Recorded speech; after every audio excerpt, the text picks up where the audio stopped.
Hi there, this is Tim with an Elite Dangerous video, and I'm still in the Kaushpoos system and still in Nebula Horizons, where there are new community goals, and now it's to protect the miners because they need more metals for this community goal to build this station out in the Nebula that I mentioned in the last video.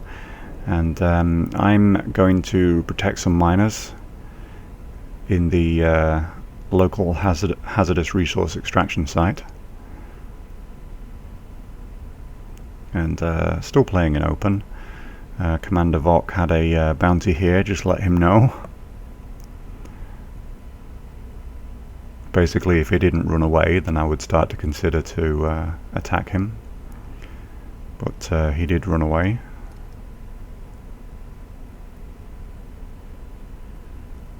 So, as I said in the last video, I've not really done a lot of community goals. I just wanted to do my own thing, pretty much. But it's actually been pretty interesting to see how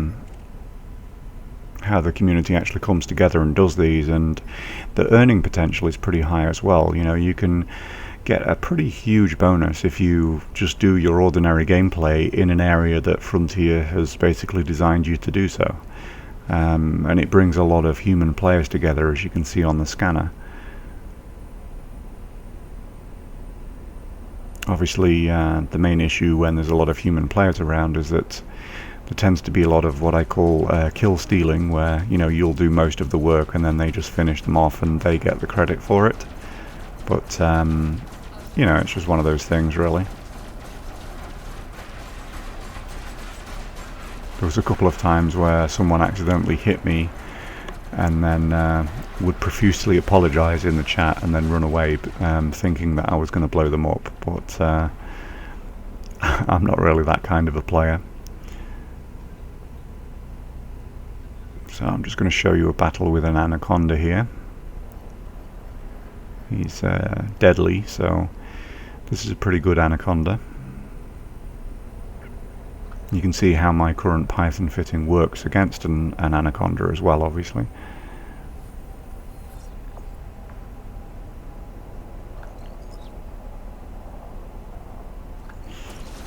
And normally I'd wait for him to scan me and wait until he turns away so that I'm a little less exposed, but just decided to go straight in there.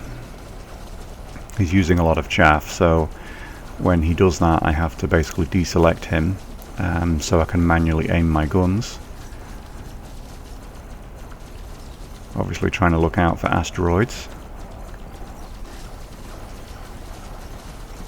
And obviously trying to avoid that plasma weapon that he keeps firing at me.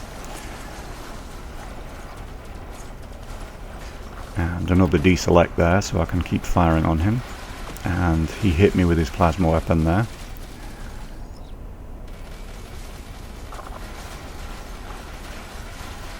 Obviously with the Python it lacks in maneuverability a little bit compared to the Vulture, so I'm spending a lot more time kind of staring down the gun barrel of my opponent, so I'm having to use shield cells now, which I never really used to use before.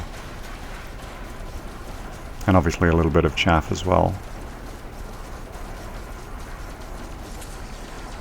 And chaff just basically, it just throws off their weapons in the same way that mine are being right now.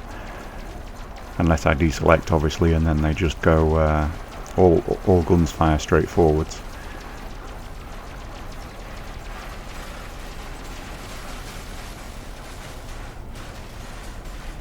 And he's under attack from a few more targets now. Maybe an NPC or two it looks like, but pretty hard to tell actually. Okay, so that was a good kill.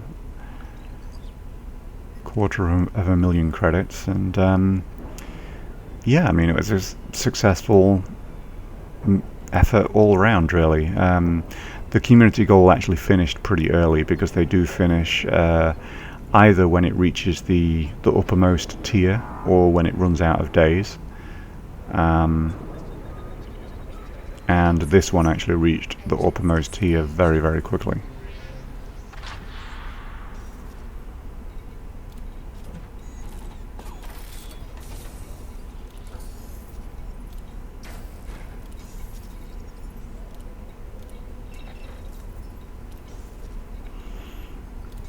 And I think I'll just show you here what I ended up with. 6,344 credits in bounties, and that put me in the top 5%. And basically that's a comparison between all of the commanders, which is almost 3,000 that have actually paid in a bounty. And now there's actually another one that's opened up called the Pirate Strike Back, and as you can see, it's actually completed, and I did remain in the top 5%, which gave me an awesome 15 million credit bonus, which I'm very happy with. So on to the next community goal.